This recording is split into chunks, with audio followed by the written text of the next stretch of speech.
Hi అండి. ఇప్పుడు మీరు చూస్తుంది అయితే గురజాబ లంక. లంక అంతా మునిగిపోవడం వల్ల ఆవులకి గీదలకి మేత అయితే లేదు. మేత లేక ఇక్కడ ఉన్న రైతులు ఎంత ఇబ్బంది పడుతున్నారో ఒకసారి ఈయన మాటల్లో వినండి.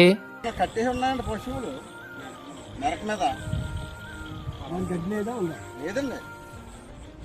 ఇప్పుడు ఏముంది అడుగుతున్నాను. నేను గడ్డి అడుగుతున్నామండి. ఎన్ని పశువులు ఉంటాయి? ఆ రైతుకి 3 గళ్ళాయి 4 గళ్ళాయి ఉంటాయండి. మొత్తం ఎన్ని పశువులు ఉంటాయి?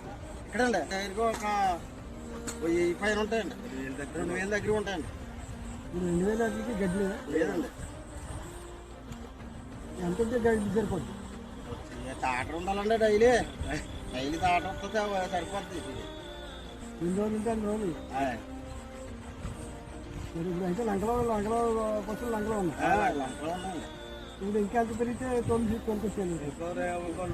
3 అడుగులు 60కి అయితే ఇంకా అక్కడ ఏమి ఉండదండి. మెరక కూడా ఉండదు. ఇప్పుడు 56 అయితే మరి అక్కడ దిగింది అంటున్నారు కొద్దిగానే. ఆయన తిరిగి ఇక్కడ పెరిగితే కదా పెరుగుతుందండి. సాయంకాలం ఎక్కడ వరకు వచ్చేసి అంటారు?